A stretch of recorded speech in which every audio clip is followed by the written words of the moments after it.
In this video, we'll go over a number of truth tables testing for validity. Here on this first one, I just want to refresh your memory that we have here our argument up at the top. And anything to the left of this half of a t, which is our therefore sign, these are premises. And what's on the right side of that therefore sign is our conclusion. We'll only ever have one conclusion, so don't be concerned about seeing multiple things on that side. There's only ever one. So if we want to test for validity, we have to figure out the truth values for these individual statements. We're just going to do them one at a time. I'm going to look at this arrow first. So there's only one case in which an arrow is false, and that's where the left side is true and the right side is false. Everywhere else it will be true. So we get these values here. Looking at the tilde for the tilde q, remember that the tilde will just flip all of these values from t's to f's, so we get something like this. And then the same thing for p, we're just going to take our p values, which we see underneath our guide column here, and we're going to flip them. Any t becomes an f and any f becomes a t. So that's where we stand with our different statements. Now we want to look for any case in which all of the premises are true. We're looking for cases where this and this are true. So this column and this column. Well, the first row, the tilde q is false. Second row, tilde q is false. Third row, the p arrow q is false. So that only leaves this row right here where I have two true premises. And then the next thing we want to do is look at our conclusion. It's true. So if you remember our definition for validity, an argument is valid if in every case that all the premises are true, the conclusion is also true. So that means here this is a valid argument. Moving on to the second one, again we have our two premises, our tilde p and q. Here in this first column we have a tilde p in the second column, and then our conclusion tilde q is in our third column. So for this first premise, we have two different operators. We have the tilde and we have the ampersand. The ampersand being inside the parentheses and the tilde being outside the parentheses means that we have to do the ampersand first. So remember that an ampersand or a conjunction is true where both sides are true, so that's only in row 1 where p and q are both true. Everywhere else it will end up being false. And then next thing we have to do is just flip those values from t's to f's. So t, f, f, t, f, t, f, t. And once we get that done, we can just ignore this column underneath the ampersand. We are just using that to get to the truth value of the entire statement. Then for the tilde p and tilde q, it's just like last time where we're flipping the values under p and we're flipping the values under q, and that's where we get these. Then we want to look for any rows in which we have all true premises. First row, nope. Second row, yep. But third row, no. And fourth row looks like yes. So remembering our definition from validity, we're looking for cases in which all the premises are true and the conclusion is also true. If we find an instance where the conclusion is false, that would make it invalid. And oh look, we have one right here. So what are we going to do? Well, we're going to call it invalid, and then we need a counterexample. So we're going to get our counterexample from the values in our guide columns. So here we'll just take this f and t and we'll put it into our counterexample like so. The excuse me, the counterexample is just to tell whoever is you're engaging with, if they're asking you how do you know this argument is invalid, you could say, well, if p is false and q is true, then you would ultimately get a result where the premises are true and the conclusion is false. So that's what we're doing with the counterexample. We're just trying to point to where in the table shows that this is not a valid argument. Looking at the next argument, we have our two premises here, and our conclusion actually happens to be just a single letter. So I'm just going to use our guide column to evaluate this argument at the end. So Looking at our first premise here, we have an arrow. Where's an arrow false? It's only false in one case. It's where the left side is true and the right side is false. So we get the values TTFT. And then our wedge is only false in one situation, and that's where both sides are false. So we should have all trues and then a false at the end, which is what we've got. Now we're looking for all the rows in which we have all true premises. Looks like row 1 has all true premises, row 2 does, row 3, one of them is false, and row 4, one of them is false. So we're just going to look at these two here. Then we want to compare our premises to our conclusion, and in both of those cases the conclusion is true. So this would be valid. This one's a little bit more complicated. We have, again, two premises, which we have here in our first two columns, and then we have our conclusion here in the third one. Looking at our first premise here, it's important to recognize the order. We've been reading left to right from P to Q, but here our Q is our left side and our P is our right side. So what we want to do is we want to make sure that we're looking for where Q is true and P is false, and oh, that's only happening here. The rest of them should be true, which is what we get. Next, when we look at our second premise, we have two different operators. We have an arrow inside the parentheses and we have a tilde outside of it. So we want to do the arrow first because it's within the parentheses, and then the tilde is over the entire parentheses. So just focusing on P arrow Q would be false where P is true and Q is false, so that would be row 3 here. So that's what we get. And then with our tilde, we just have to flip the truth values from T's to F's and F's to T's. So that's the truth value, those are the truth values for that statement. We don't need that column anymore. That was just to help us get to the tilde there. And then same thing on our conclusion. We've got an ampersand and a tilde. Ampersand's inside the parentheses, so that has to get done first. So where is a conjunction true? It's where both conjuncts are true or both sides are true. So that's going to only happen here in this first row where P and Q are both true. Everywhere else, at least one of them is false. And then we want to take those values and flip them due to the tilde on the outside, and we can neglect that column. We can just exit out. And just like before, we're looking for all the rows in which we have all true premises. This first one doesn't work because the second premise is false. Both premises are false in row 2. Row 3, they're both true, so let's keep that one. Row 4, we have a true false combination, so we can get rid of that one as well. So we only have row 3 to evaluate, and we have true premises and true conclusions, so that would make this one valid. Here we've got our two premises. In our first two columns, our conclusion and our third. So let's look at this first premise. So we have three different operators. We have a tilde, we have an arrow, we have a wedge. Now, I always ask, what's the main operator? What's the one holding everything together? In this case, it is the arrow. The arrow is holding the tilde P and the Q or P together. So we want to do the arrow last. So let's start with the tilde P.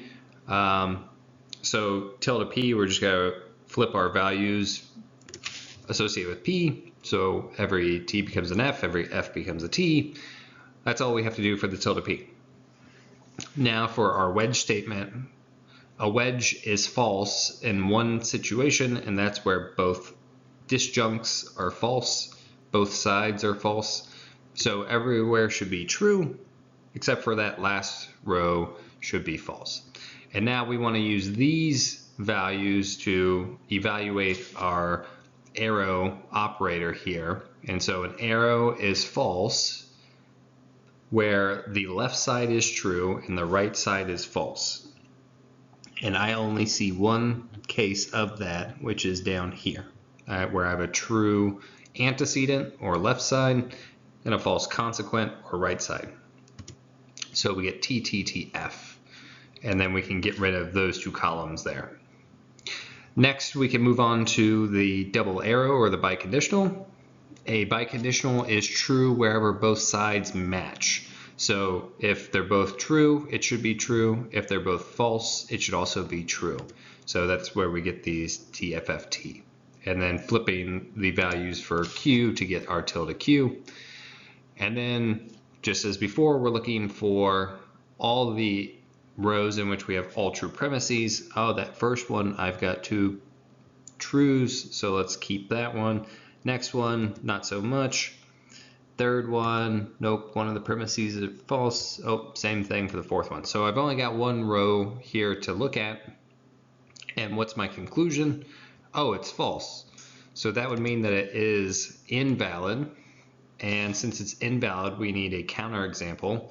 And we're just going to copy the values that we see here in this row into our counterexample down here. So wherever P is T and Q is T, that's our indication that this is invalid. Okay, moving on to our next one. We have a similar situation here with our first premise as before, insofar as we have three different operators. We have a wedge, we have an ampersand, we have an arrow. So the ampersand is holding together this side and this side. So we need to do the wedge and the arrow before we can do the ampersand. I know some of you have been asking, which one should I do first, the wedge or the arrow? In reality, they're both the exact same insofar as we have to do them both before we can do the ampersand. And it doesn't really matter the order that we go in. I just go left to right, so I'll look at the wedge first. So a wedge is true in every situation except for one, which is where our two disjuncts are false. So that's why we have a false value here in line 4. And then looking at our arrow, don't get messed up again. Our Q is our antecedent or our left side, and P is our consequent or our right side. So where is Q true and P false? Well, it's here in this second row. So that should be the only situation in which we have a false value for Q arrow P. Then we want to move to our ampersand. So our ampersand is true as long as both sides or both conjuncts are true. So that's going to be the case for this first row and this third row. Everywhere else you have at least one false, here and here.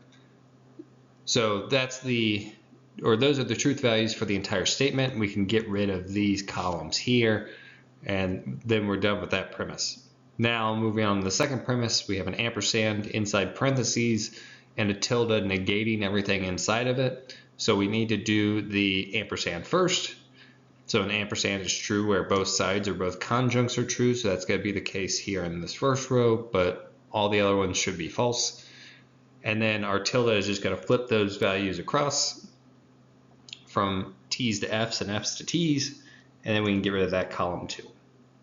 And then our tilde Q is just changing our values from our guide column from T's to F's and F's to T's again. So now let's look at the individual rows. The first one, I've got a true premise, but one of them is also false, so we don't care about that row. Oh, this premise is false. We don't care about that row. Oh, well, they're both true here, so we do want to pay attention to that one. But this fourth row, nope, there's a false premise right there. So we can just ignore that.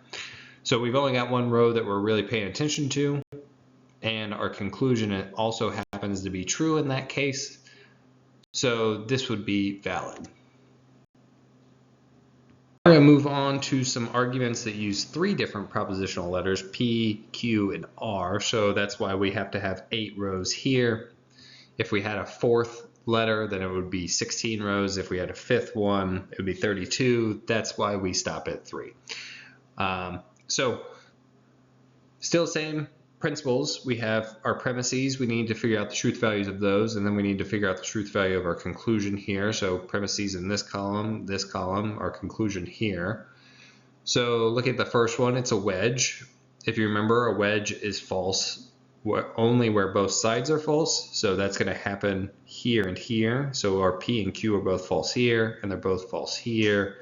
So that's why we get a false and a false. Everywhere else it should be true. Now the other premise, we have an arrow outside of a set of parentheses. That's going to be our main operator. It's holding the P and then the R and the Q together. So we have to do the ampersand first. So we're going to look at these two columns, and we're going to look for any cases in which both sides or both conjuncts are true. Oh, I already see 2 in these first 2 rows. Everywhere else it should be false, because at least one of them will be false. So if they're all 4 false here, false, false, false, false. So that's why we get only 2 trues here. Now, doing the arrow, we want to compare our P as our left side or our antecedent, and these values here as our consequent. So where do we have a true left side and a false right side? Well, those two are true on the right side. So rows 1 and 2, those should be true. Row 3, oh, here's a case in which P is true and our consequent is false. That should be false. False, false, that should be false, or that should be true. True, false, oh, there's another case in which it should be false, and oh, there's another one. So we should get these values here, and then we can ignore this column afterwards. Now we just need our double arrow, and remember our double arrow is true wherever both sides match. So if they're both true, it's true. If they're both false, it's true. So we get these. So both true, both true. Let's see. Both false, both false. Yep. So now we want to look at the different rows. Our first row, they're both true, so that's good. Second row, they're both true. Okay. Third row, nope, one of them's false. Fourth, one of them's false. One of them's false. Oh, they're both true. We'll keep that one. Oh, one of them's false. And one of them's false. So we just have these 3 rows that we're going to pay attention to. And if we're looking at our conclusion, do we have any cases in which the conclusion is false? Well, yep, looks like we got one right there. And so this is ultimately going to be invalid, and we need a counterexample. So we're going to look at the truth values in this row for our different propositional letters. So it's going to be FTT. And so we're just going to copy those and put them in there. And then we're done. All right, same thing as before. We got 2 premises. Those are going to be our first 2 columns here. We've got our conclusion here. So looking at our first premise, we have an ampersand inside parentheses and a tilde outside the parentheses, so we need to do the ampersand first. We're looking for cases in which both P and Q are both true. Looks like row 1 and row 5 here, so we should get TFFF, TFFF. And then we just want to take these values and flip them across with our tilde, so we should get this, and then we can get rid of that column there. Then looking at our wedge, we have Q or R, and so we're looking for any situation in which we have both disjuncts as false. That should tell us that it's false. Everywhere else it should be true. So I see that they're both false here and they're both false here, so it should be true everywhere except for these last 2 rows. And then looking at this conclusion, we have a tilde next to the Q. That tilde is only operating over the Q, so we need to do that one first, and then we can do our ampersand. So we're just going to flip all the values of Q from T's to F's and F's to T's, so that's where we get all these. And then this is our left conjunct, and R is our right conjunct. And so an ampersand is true where both sides are true. So we should get this because we got true, true, and then the rest of them are false. And we get rid of that column. Now let's look for any instances which we have all true premises. This first row, nope, we've got a false there. Oh, second row, nope, they're all true premises. Third row, all true premises. Fourth, all true premises.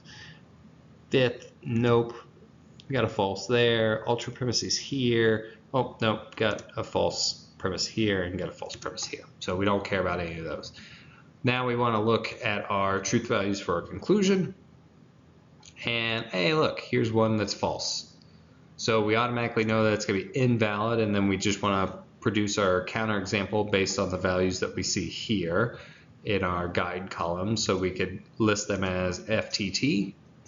But if you notice, there is another situation in which we have a false conclusion and all true premises. And so you don't necessarily have to cite multiple counterexamples. Really, one will do. That's the standard. But if you're wanting to cite a different counterexample than the first one, you could cite this one instead. You could cite FTF, and that would be there. One version is not more correct than the other. All you need is to show that there is at least one case in which you would have all true premises and a false conclusion, and whatever the counterexample you go with, as long as it shows that, you're all good. Okay, moving on to the next one. Here's another instance in which our conclusion is just one of our propositional letters, so I'm just going to use this column as our conclusion at the end. But we have our two premises over here. The first one is pretty complicated, so we've got three different operators, a double arrow, a wedge, and a tilde. We need to do the tilde first because it's just attached to this Q before we can do this wedge. So since the tilde is inside the set of parentheses, we got to do it first, and then we'll do the wedge. So for the tilde Q, we're just flipping the truth values like we've done a bunch of times before. And then we're going to use this plus our P to determine the truth value of our wedge. So we're looking for any case in which at least one of the sides are true, or we can also look for any case in which we have two false disjuncts, so something false on the left and right. So we can see that here in this second row, we've got one instance in which both disjuncts are false, and looks like down here in line 6, both disjuncts are false. So those are the only two rows in which we have a false. Now we can do our double arrow. We can also get rid of this column here because we don't need it anymore. We don't want it to confuse us. So we're going to use this column and our R to determine the biconditional value. Remember, a biconditional is true where both sides are matching. So if they're both true, like it is here, here, and here, or where they're both false, here and here, they should be true. Everywhere else it should be false, which is what we see here. And then we can get rid of this column too, and that's the truth value for that statement. Or those are the truth values for that statement, I guess I should say. Our tilde Q, we just got to flip the values over like we had done before, so that's pretty simple. And now we're going to look for lines in which we have all true premises. This first one of the premises is false. Both premises are false. Well, this one, they're both true. They're both true. Here they're both false. One of them's false, one of them's false, one of them's false. So we just have these two rows. And if we look at the truth values next to our conclusion here, we can see that it's ultimately going to be valid. So here, both instances in which all true premises, the conclusion's also true. Okay, same as previous slides, we have our two premises here, and then we've got our conclusion. So let's start with this premise right here. We've got an ampersand inside a set of parentheses, so we need to do that first. We're going to look at where Q and R are both true. That should be where this value is true down here, and that's what we get. And we only have truth values for the first two rows, and the rest of them should be false. Then if we're looking at our wedge, we're looking for any situation in which both sides are false, that would be false, or we're just looking for any case in which one of the sides is true, and that would make it true. Whichever way helps you remember it the best, that's important. So here we would get these values. It looks like just here and here and here we have false disjuncts on both sides. So and then we can get rid of this column. The tilde P, we just got to flip all the values in that column to get these. And then our conjunction here, we are looking for where both of them are true. That will make it true. Should just be these first two rows here. So that's why we get all these different values. Now we can again check for validity. First row, there's a false premise, so we can ignore that. Second one, looks like they're both true. Third one of them's false. One of them's false. One of them's false. One of them's false. One of them's false, and one of them's false. So we only have one row that we really have to consider here. That would be this one. And our conclusion in that case is also true, so that would make this one valid. Okay, got the next one here. We've got our two premises and our conclusion. So let's start with our first premise. We have an ampersand inside a set parentheses, so we need to do that one first. So we're looking for where P and Q are both true. That should make it true. Should be in row 1 and row 5. So that's why we get true here and true here, but the rest of them are false. Then we're going to look for any case in which this arrow is false, just because I think that's the easiest. So this arrow would be false if the left side or the antecedent is true and the right side is false. And really we only have one case of that happening, which would be right here in row 5. So we have all trues except for one false here, and then all trues there, and we can get rid of that column. Next we'll just flip the R. So all these trues become falses, all these falses become trues. Next, we have this conjunction. So the conjunction is the main operator, but we have to do the tilde P first. We're doing the tilde P first because there isn't a set of parentheses making the tilde the main operator. It's the ampersand here. So flipping the values of tilde P, we get these.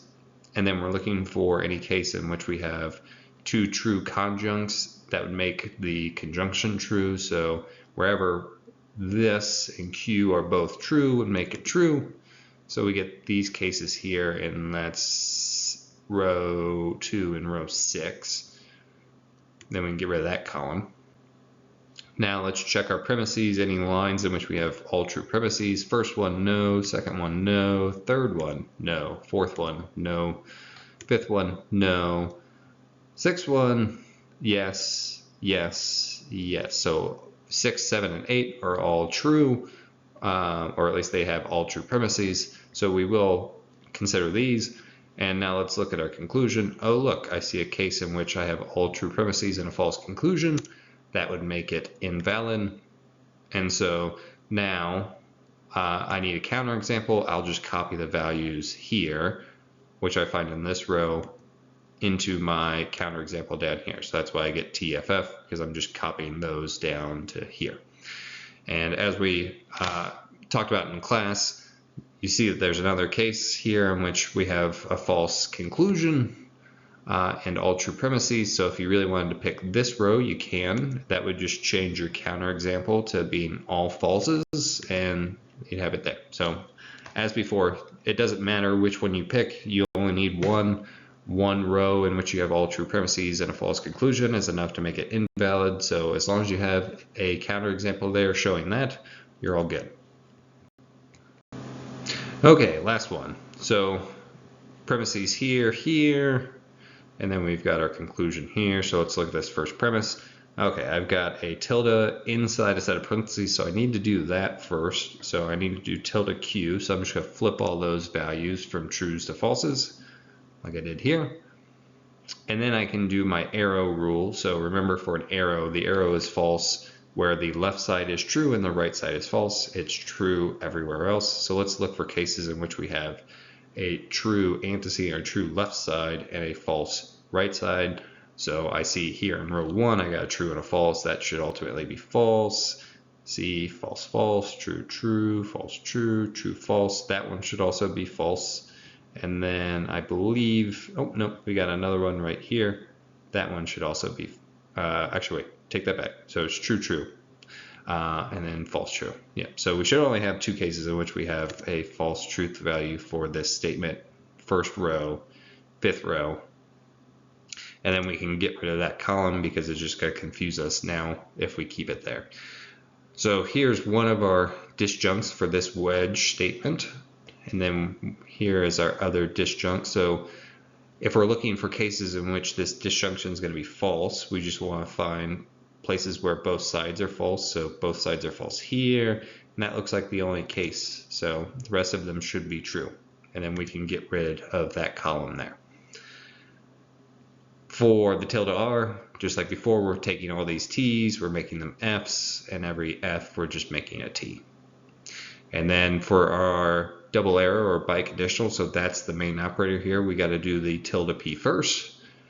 So let's just flip the values of P, so T's become F's, F's become T's.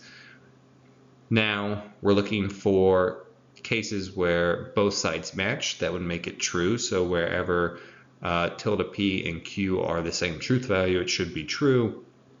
And so we get these values here. Both of them are true here. Let's see, both of them are false here. Both of them are true here. Both of them are false there. And then we can get rid of that column. Now, looking for rows in which we have all true premises. First one, nope. Second one, nope. Third one, nope. Fourth one, nope. Fifth one, nope. Sixth one, yep, we've got all true premises here. We've got all true premises here. And we've got all true premises here. So now we want to look at the truth values of our conclusion. And we see, oh, it's true. It's true. Oh, here's one case in which it's false. Now you might be thinking, I know I've driven this home, or just this point home a couple of times. Even though there are more instances in which you have all true premises and a true conclusion, it doesn't matter. It only takes one line in which you have all true premises and a false conclusion to make it invalid. And then we would just take these values and put them in as our counterexample.